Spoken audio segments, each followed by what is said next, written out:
Yes, welcome to Whale Watch. I'm the Whale. We're at Ascot Park in Invercargill Saturday afternoon for a really good card there. First starting at 20 minutes past 12. I like the maiden race, race number 3. The form of Utah Jazz. Nathan Williamson's team, geez, going well at the moment. I think he's had 40 starters so far this season, 8 winners.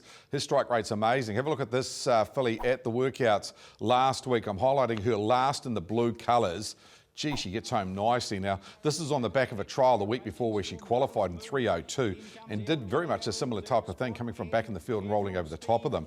This is the family of Chicago Bull. Have a look at him. She's got the blue nose roll. She goes out of picture and all of a sudden she'll come back into the picture. And when she does, she comes up with real speed, rolls over the top of them. Lovely filly, big filly by Bettor's Delight. I did like her as one of the best of the day. That's race 3, number 7, Utah Jazz. Now, there's no fixed odds to record on Thursday and want to expect her to start one of the favourites. She might be a multi-maker, but she does look very, very hard to beat. Going around later in the program, race number 5, the Black Booker from last week was Puteri Boy. Gee, he was good. He was a winner 2 starts ago, but this was an equally good performance. He gets back on the field, back in the field from barrier 1, 4 back on the inside. He angles out. It's back second last as we picked them up here in the McIntyre colours, heading for home. Hayden Douglas will drive again. Just follow him through. He comes off one off. He's got the blue breastplate, and then he just runs into traffic. He eventually clears the traffic by getting to the very outside of the eventual winner and Still Your Shot, and he runs home really, really nicely. I do like him.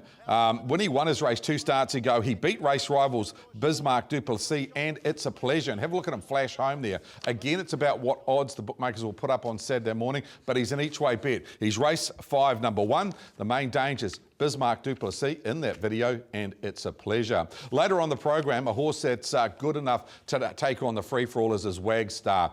He was okay last start, but his sectionals were very good. Here he is outside the leader at Addington in a very hot field, and he just comes to the end of it about 200 metres off the line. Trained by Craig Ferguson, Mark Hurrell will take the drive. He'll be off a handicap. He was 94 days off the scene before he came to Addington, and he got a tough trip sitting parked out. The interesting stat out this race, the horse that's in the orange cap, that's Dalton Shard. Now, Dalton Shard can't get to him. He ends up running a winner at Addington last week in a better field, so it's a pretty strong form race. Dance Till Dawn got the money, beat Audacity. He was good enough to run second in the Fahey Fence Hire. That's right, the winner was Tack McLeod. Goes around the Miracle Mile on Saturday night, so he's a very good horse. Starts off the handicap, but he can win. The main danger, Better Than Cash, who's off the front. Let's have a look at the 3 highlighted for you on Whale Watch on Saturday afternoon. The star trialist is Utah Jazz. First up for a very good barn. Drawn a little bit awkwardly over 1700, but gee, she showed some speed. The Black Bookers race 5, it's Puteri Boy. Good winner 2 starts ago, very unlucky last start. And the next best is Wagstar. He's a hard horse to beat when he gets on the speed. I think he's a winner later in the program at Invercargill.